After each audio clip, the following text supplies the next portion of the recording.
Hi everyone, मैं सभी divine souls का वेलकम करती हूँ मेरे इस यूट्यूब चैनल पर जिसका नाम है ट्विन फ्लेम डीवा। वैसे तो शिव शक्ति की जर्नी का सबको पता होगा, बट देन स्टिल यहाँ पर क्लैरिटी रिक्वायर्ड है। क्योंकि ट्विन फ्लेम जर्नी में जब आपकी अवेकनिंग होती है, आपको पता चलता है कि आप ट्विन फ्लेम कनेक्शन में हो, उस वक्त आप एक्चुअली में कार्मिक ट्विन फ्लेम से ही मिले होते हो। और जो कि सेपरेशन बहुत बड़ा टॉपिक है इस जर्नी में, और जो जब कार्मिक ट्विन फ्लेम से आपको एक्चुअली में डिवाइन ही सेपरेट करते हैं ताकि अब आप अपने स्वरूप को जान सको। बट वहाँ पर क्या होता है कि जो डिवाइन फेमिनिन है वो उस कार्मिक ट्विन फ्लेम को डिवाइन मैस्कुलिन मानने लगती है, और हाँ, वो पेन एक्चुअली में बहुत ज़्यादा होता है। तो अब वो सेपरेशन एक्चुअली में होता है इसीलिए ताकि डिवाइन फेमिनिन अपने ऊपर काम करे, और जो 3 स्टेजेस मैंने आपको बताई हैं इनर वर्क की, वो आपको कंप्लीट करनी होती है। बट वहाँ पर होता है क्या है, ऑपोजिट होता है। जो डिवाइन फेमिनिन है वो कंप्लीटली उस कार्मिक ट्विन फ्लेम पर फोकस्ड रहती हैं। और जैसा कि ये पेन बहुत ज़्यादा होता है, अब जैसा कि मुझे इतना पता है चाइल्डहुड से कि मुझे कभी किसी इंसान की ज़रूरत नहीं थी, मैं अकेले अंदर से खुश रहती हूँ।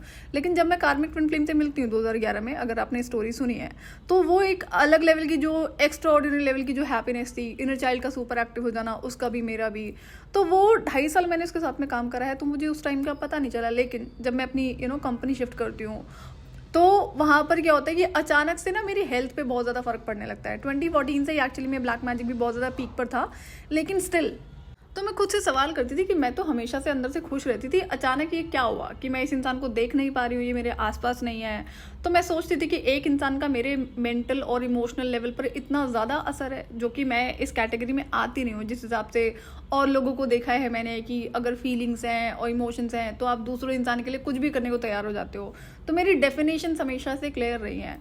तो ये सवाल ज़रूर उठता था। उसके बाद में जैसे जैसे मैं डार्कनेस में जाना शुरू होती है 2014 से, 2014 से अगेन ब्लैक मैजिक था। लेकिन था तो वो सेपरेशन ही। तो ये जो कार्मिक ट्विन फ्लेम से भी जो सेपरेशन होता है, ये एक्चुअली में बहुत ज़्यादा पेनफुल होता है। तो इसी सेपरेशन को एक्चुअली में जो कहते हैं कि रिजेक्शन है, और जिसको डिवाइन मैस्कुलिन बोलकर कार्मिक ट्विन फ्लेम को अगेन आपके ट्विन फ्लेम कोचेस बताते हैं कि इसलिए रिजेक्ट करते हैं डिवाइन मैस्कुलिन, उसलिए रिजेक्ट करते हैं। तो अगेन कार्मिक ट्विन फ्लेम को ये लोग डिवाइन मैस्कुलिन बुलाते हैं। तो हाँ, ये सेपरेशन होता है जो डिवाइन की वजह से होता है, और ये बहुत ज़रूरी होता है। तो अब शिव शक्ति की जर्नी से हम जानते हैं कि क्यों डिवाइन मैस्कुलिन शिवा ने सती को इनिशियली रिजेक्ट किया था। धरती पर सती के जन्म लेने से पहले शिव शक्ति साथ में थे। वो तो जब धरती का क्रिएशन होता है तो उसके बाद में उन्हें अलग होना पड़ता है, और जो कि ब्रह्मा जी कहते हैं कि ये रियूनियन अब जब सती के रूप में धरती पर जन्म लेंगी इंसानी रूप में, तब जाकर ये रियूनियन होगा। और उस रियूनियन के पीछे भी जो मनुष्य का कल्याण है, जो ह्यूमैनिटी के लिए जो भी मिशन था उसकी वजह से होगा, उसके लिए होगा, जो कि बहुत ज़रूरी था। तो ये बात बहुत क्लियर करी थी जो ब्रह्मा जी ने। अब ये बात महादेव को भी पता थी, और जब सती का जन्म होता है तब भी महादेव को पता था कि ये वही हैं जिनसे ये पहले रीयूनियन में थे। तो ऐसा नहीं था कि महादेव को पता नहीं था। जैसे कि महादेव जानते थे कि जो सती हैं उन्होंने धरती पर जन्म लिया है, और धरती पर इंसान कैसे हैं, किस तरह के हैं, वो तो भगवान को अच्छे से पता ही होता है। आपको ज़्यादातर इंसान देखने को मिलेंगे ये पूजा पाठ अपने सेल्फिश रीजन की वजह से कर रहे होते हैं, सिर्फ मांगने के लिए कर रहे होते हैं। आपको प्योर जो भक्ति है वो बड़ा कम देखने को मिलती है। वो भी आप अपनी इन 3D आंखों से एक्चुअली में नहीं देख पाएंगे कि कौन कितनी भक्ति क्यों कर रहा है, किस रीजन से कर रहा है, कितनी प्योरिटी है। ये बड़ा मुश्किल होता है एक इंसान के लिए पहचान पाना। तो अब सती के केस में भक्ति का तो कोई इशू नहीं था, लेकिन यहाँ पर जो था कि जो दक्ष के बनाए हुए नियम, कायदे, कानून, और जो समाज और अननेसेसरी के रूल्स एंड रेगुलेशंस, डिफरेंसेस और मटीरियलिज्म, ये सारी चीज़ें, इन चीज़ों से जो दक्ष थे वो ऑपरेट करते थे। और महादेव को तो पता था ना कि एक जो राजा है उसको प्रजा बड़े अच्छे से फॉलो करती है, अंधों की तरह फॉलो करती है। तो ये चीज़ उन्हें भी पता थी। जो चीज़ें नहीं भी फॉलो करनी चाहिए वो भी जो प्रजा है वो खुशी खुशी राजा के कहने पर फॉलो करती है। तो वही बात सती पर भी एप्लीकेबल होती थी। तो जब सती का जन्म इंसान के रूप में होता है, जब वो इस एक्सेप्टेंस में आती हैं कि हाँ वो महादेव के साथ रहना चाहती हैं, शादी करना चाहती हैं, तब वहाँ पर क्या होता है एक्चुअली में देखा जाएगा तो यहाँ पर इन्होंने चेस किया है, सती ने चेस किया और महादेव ने रिजेक्ट किया। अब इस रिजेक्शन के पीछे एकमात्र रीज़न था, वो था सती का अपनी असली स्वरूप से अवेयर ना होना, अनअवेकन्ड होना। और धरती पर जो भी नियम, कायदे, कानून, रूल्स एंड रेगुलेशंस दक्ष ने बनाए थे या और भी जो समाज के बनाए हुए थे, तो वहाँ पर सती भी उन चीज़ों को फॉलो करती थी। तो यहाँ पर आपको देखने को मिलेगा कि एक जो चाइल्ड होता है वो अपने पेरेंट्स के लिए ना कुछ भी त्याग कर देता है, कुछ भी करता है, जो भी बोला जाएगा वो वही करता है। तो वही बात यहाँ पर सती पर भी एप्लीकेबल होती थी। और इस बात का महादेव को डर था कि कल को सेपरेशन ज़रूर होगा अगर सती अपने स्वरूप से वाकिफ नहीं होती हैं।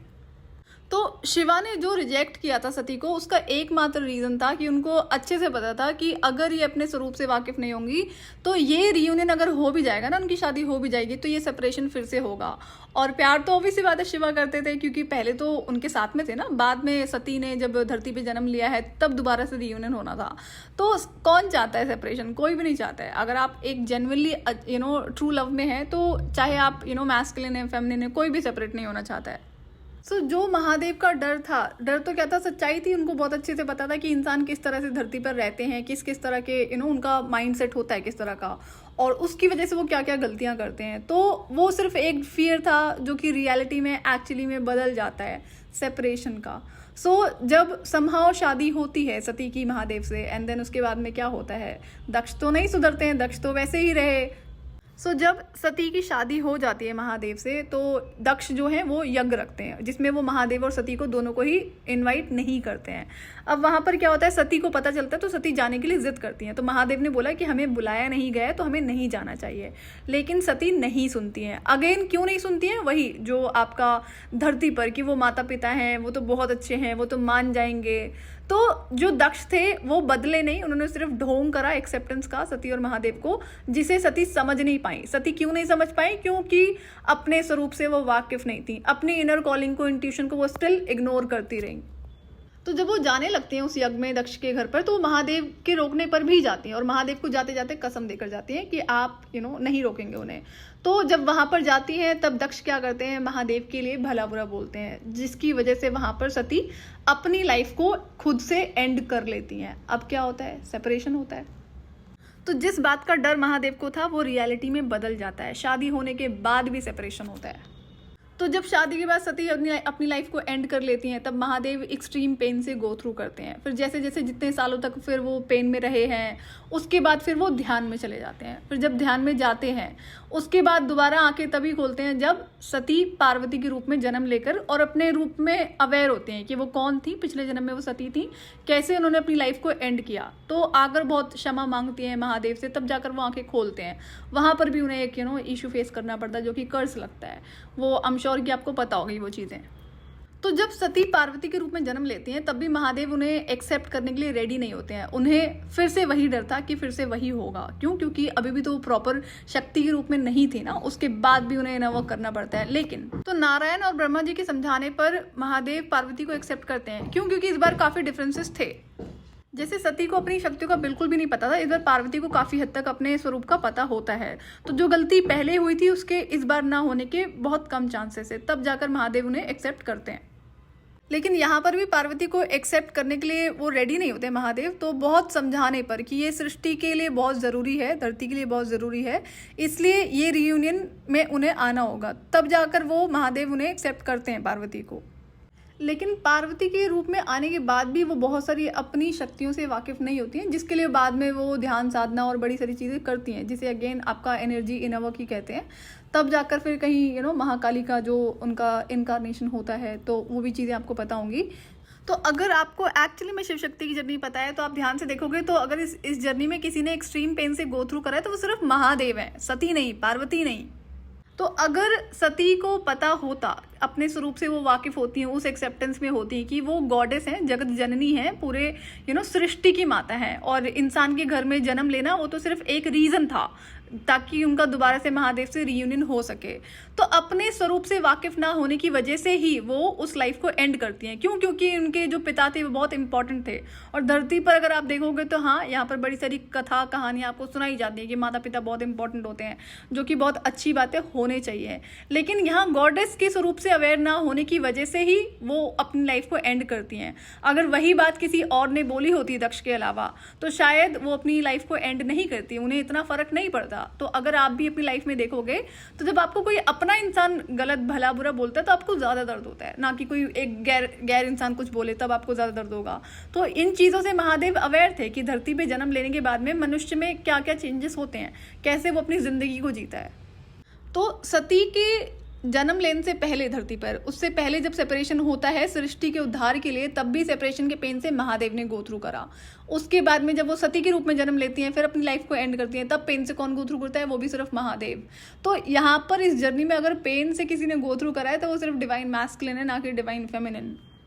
तो जब सती ने अपनी लाइफ को एंड किया है, जब वो दोबारा जन्म लेती हैं, तो उसमें भी बहुत लंबा गैप है, आई थिंक 25 साल का गैप है, जब उनका दोबारा से रियूनियन होता है पार्वती के रूप में। तो कितना लंबा इंतजार महादेव ने करा, कितना एक्सट्रीम पेन से उन्होंने गो थ्रू करा। सती ने क्या करा? कुछ भी नहीं, है ना। अपनी लाइफ को आपने एंड कर दिया, आप तो चले गए। पेन में तो वो है ना जो यहाँ पर अभी जिंदा है, और वो तो महादेव है, तो वो तो रहेंगे, लेकिन उस पेन से तो एक्चुअली में महादेव ने गो थ्रू करा है ना। तो इसीलिए धरती पर जब हम यहाँ पर ट्विन फ्लेम्स आते हैं, तो इन्हें जो कार्मिक ट्विन फ्लेम दिया जाता है वो इसी रीजन से दिया जाता है, ताकि आपका आपके डिवाइन काउंटर पार्ट से रीयूनियन जब हो, तब तक आप अपने पूरे स्वरूप में हो, अपनी शक्तियों से वाकिफ हो, और जब आपका रीयूनियन होगा आपके डिवाइन काउंटर पार्ट से, फिर कभी सेपरेशन नहीं होगा। तो आई होप कि अब आपको ज़्यादा अच्छे से समझ में आएगा कि कार्मिक ट्विन फ्लेम आपको क्यों दिया जाता है। तो जैसे कि 3 लेवल हैं आपके इनर वर्क के, तो जब आप तीसरे लेवल पर आते हो ना, तब भी आपको बहुत सारे रिविलेशंस होते हैं आपको अपनी पावर्स के बारे में। जैसे कि जो मुझे हुए, तो मैं आपसे वही शेयर कर रही हूँ कि एंड में आते आते भी मुझे कई सारे रिविलेशंस होते हैं जिनसे मैं अवेयर नहीं थी। अगेन ये पावर से ही लेना देना है, तो इसलिए भी आपको कार्मिक ट्विन फ्लेम दिया जाता है, ताकि आप उस पेन को समझोगे। मैंने क्या समझा इस जर्नी में, एक तो बहुत अच्छी बात ये थी कि मैं कार्मिक ट्विन फ्लेम की जो इमीडिएट नेबर थी ना उस टाइम पे, तो मुझे टेलीपैथी बहुत अच्छे समझ में आती है, किस तरह से उसके सारे इमोशंस मुझे पिकअप होते हैं, हर एनर्जी पिकअप होती है। और टेलीपैथी तो एक बड़ी लेवल की पावर है जो मैंने देखा, और मुझे बहुत अच्छा लगा कि ये एक्चुअली में रियलिटी है। उसके बाद और भी बड़ी सारी चीज़ें समझ में आती हैं, लेकिन हाँ, जो रियलिटी थी कि है ये ज़रूर ट्विन फ्लेम, और इसका आपके ऊपर ना चाहते हुए भी बहुत बड़े लेवल पर इफेक्ट होता है। तो जैसा कि जो आपका रनर और चेजर का डायनामिक है वो कार्मिक ट्विन फ्लेम के साथ ही होता है, ये मैं पहले भी शेयर कर चुकी हूँ। सो जब आप अपना इनर वर्क करना शुरू करते हो और फाइनल लेवल पर आते हो, और इस बीच में आपको पूरी कोशिश करनी होती है कार्मिक ट्विन फ्लेम से अपना फोकस को रिमूव करने की, जो कि बहुत ज़्यादा चैलेंजिंग होता है, बट करना ही होता है, तब जाके आप फाइनल लेवल में उसकी हायर सेल्फ से डिटैच हो पाओगे। और जब आप कंप्लीट करते हो अपने फाइनल लेवल के इनर वर्क को, और जब आपका रीयूनियन होता है आपके डिवाइन काउंटर पार्ट से, तब उसके बाद सेपरेशन नहीं आता है इस लाइफ में।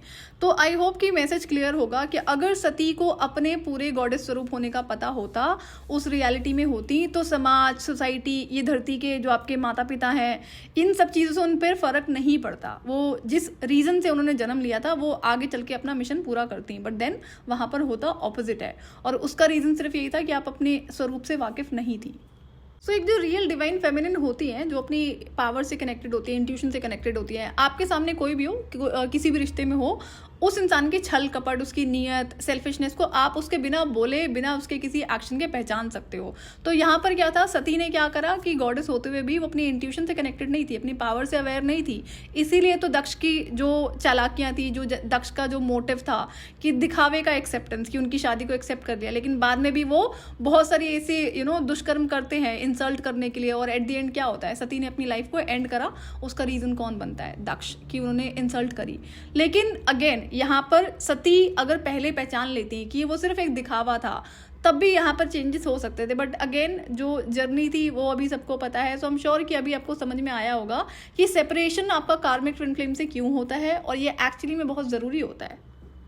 तो शिव शक्ति की जर्नी में जब महादेव ने सती को रिजेक्ट किया, तो उसके पीछे का रीज़न था कि वो अपने स्वरूप से वाकिफ नहीं थी। यहाँ पर जब आप अभी ट्विन फ्लेम की बात करोगे, तो रिजेक्शन एक्चुअली में कार्मिक ट्विन फ्लेम की वजह से होता है। वहाँ पर क्यों? क्योंकि आप चेस कर रहे होते हो। सो यही आपको समझना होता है कि आपको चेस नहीं करना है, और जितना ज़्यादा आप चेस करोगे कार्मिक ट्विन फ्लेम को, उतना ज़्यादा आप अपने आप से दूर होते जाओगे, और अभी भी आप दूर ही होते हो। तो यहाँ पर सारा फोकस इसीलिए आपको इनर वर्क के टाइम पे अपने ऊपर करना होता है। जितना ज़्यादा आप इनवर्ट जाओगे, उतना आप आसानी से इनर वर्क को कर पाओगे। तो रियल डिवाइन काउंटर पार्ट को आपको कभी भी चेज नहीं करना पड़ता है, वो आपकी बहुत रिस्पेक्ट करते हैं, वो एक्चुअली में आपके आगे झुकते हैं। तो वहाँ पर कभी भी आपको रनर चेजर का जो डायनामिक है वो कभी भी देखने को नहीं मिलेगा एक रियल डिवाइन काउंटर पार्ट में।